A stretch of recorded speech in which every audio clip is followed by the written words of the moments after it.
James. James chapter 1. James, a servant of God and of the Lord Jesus Christ, to the 12 tribes scattered among the nations, greetings. Consider it pure joy, my brothers and sisters, whenever you face trials of many kinds, because you know that the testing of your faith produces perseverance. Let perseverance finish its work, so that you may be mature and complete, not lacking anything. If any of you lacks wisdom, you should ask God, who gives generously to all without finding fault, and it will be given to you. But when you ask, you must believe and not doubt, because the one who doubts is like a wave of the sea, blown and tossed by the wind. That person should not expect to receive anything from the Lord. Such a person is double-minded and unstable in all they do.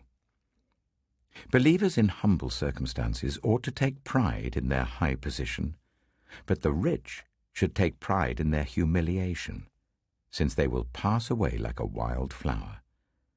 For the sun rises with scorching heat and withers the plant. Its blossom falls and its beauty is destroyed. In the same way, the rich will fade away, even while they go about their business. Blessed is the one who perseveres under trial, because, having stood the test, that person will receive the crown of life that the Lord has promised to those who love him. When tempted, no one should say, "God is tempting me." For God cannot be tempted by evil, nor does he tempt anyone. But each person is tempted when they are dragged away by their own evil desire and enticed.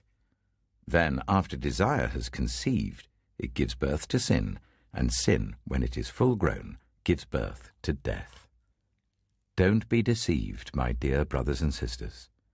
Every good and perfect gift is from above, coming down from the Father of the heavenly lights, who does not change like shifting shadows. He chose to give us birth through the word of truth, that we might be a kind of firstfruits of all he created. My dear brothers and sisters, take note of this. Everyone should be quick to listen, slow to speak, and slow to become angry, because human anger does not produce the righteousness that God desires. Therefore get rid of all moral filth and the evil that is so prevalent, and humbly accept the word planted in you, which can save you. Do not merely listen to the word and so deceive yourselves. Do what it says. Anyone who listens to the word but does not do what it says is like someone who looks at his face in a mirror and after looking at himself goes away and immediately forgets what he looks like. But whoever looks intently into the perfect law that gives freedom and continues in it, not forgetting what they have heard but doing it, they will be blessed in what they do. Those who consider themselves religious and yet do not keep a tight rein on their tongues deceive themselves, and their religion is worthless. Religion that God our Father accepts as pure and faultless is this: to look after orphans and widows in their distress, and to keep oneself from being polluted by the world.